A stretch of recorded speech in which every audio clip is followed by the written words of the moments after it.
So usually for making ice cream bread, I go to my local store, Lidl, and I'm specifically looking for those kinds of ice cream. So, for instance, this one tastes like shit, and this one is the one I'm using now. This should be good. So yeah. As for the ingredients, I'm using ice cream, 550 grams of flour, a quarter tablespoon of baking powder, no, teaspoon, 2 eating spoons of sugar, and 1/4 spoon of salt. 1/4 teaspoon.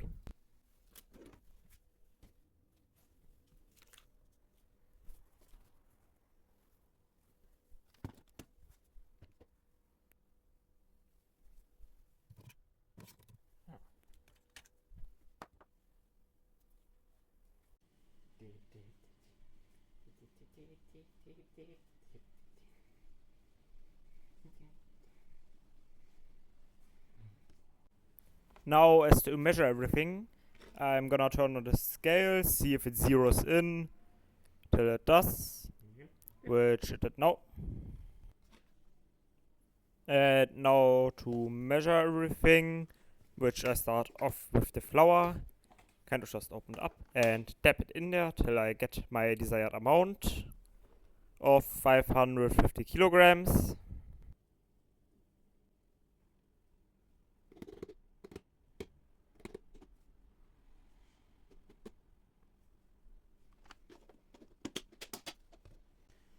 And now as for the next ingredient, which is 1/4 teaspoon of baking powder, just open it up, grab your teaspoon and get the packaging unfolded if it's a bit older. There again, showing it, baking powder.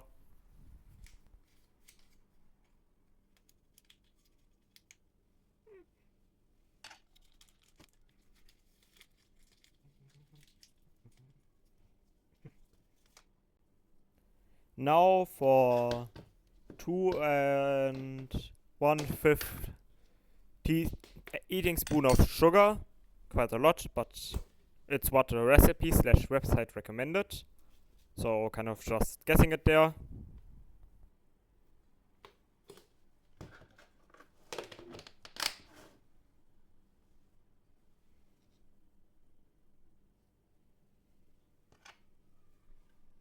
So one thing is missing, which is the salt, which I'm just gonna put in the 1/4 of a teaspoon of salt.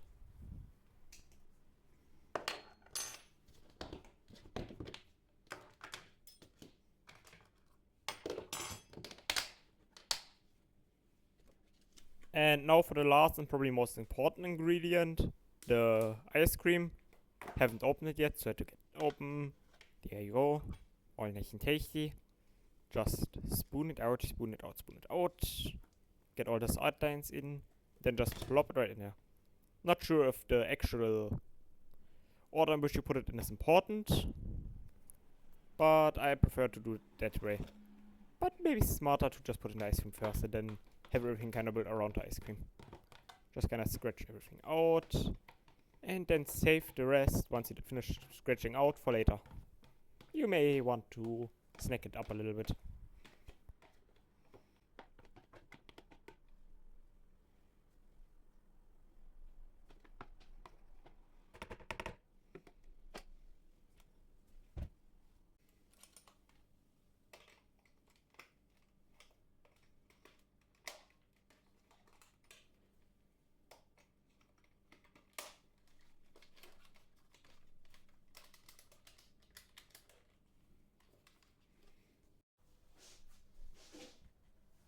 Now, as for mixing, I personally prefer to use the lower speeds, like 1, so it doesn't get messy. Of course, it depends on the ball size you're using.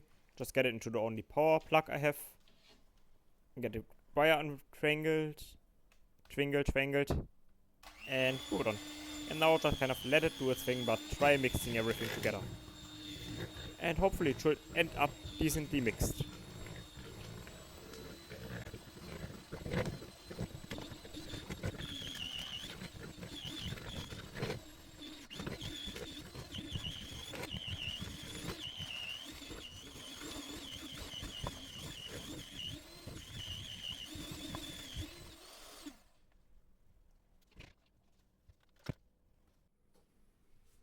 Good.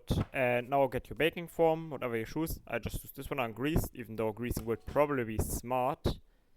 I forgot a spoon. Quickly getting one. And there it is. And now just spoon all the mixture out into your chosen form. And that's it.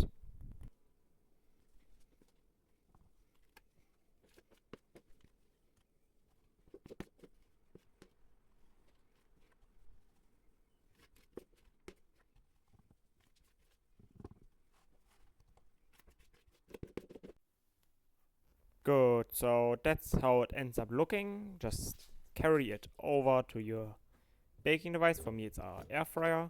So plop it right in the baking, cooking thing. Plug it in. Activate the air fryer, which I set to chamber number 2. Set to bake.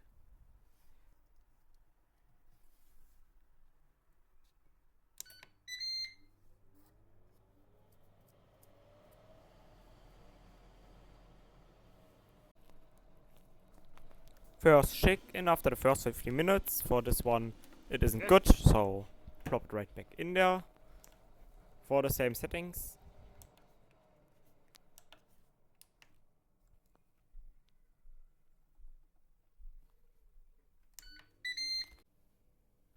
Now at the second check-in, it doesn't look great, so I quickly grab a knife and you just wanna poke it. If it screams, you have done something wrong. If it doesn't do anything, it's also not perfect. It's perfect, I mean. And, well, if something is still sticking to it, it means it isn't done yet and you need to do it for longer.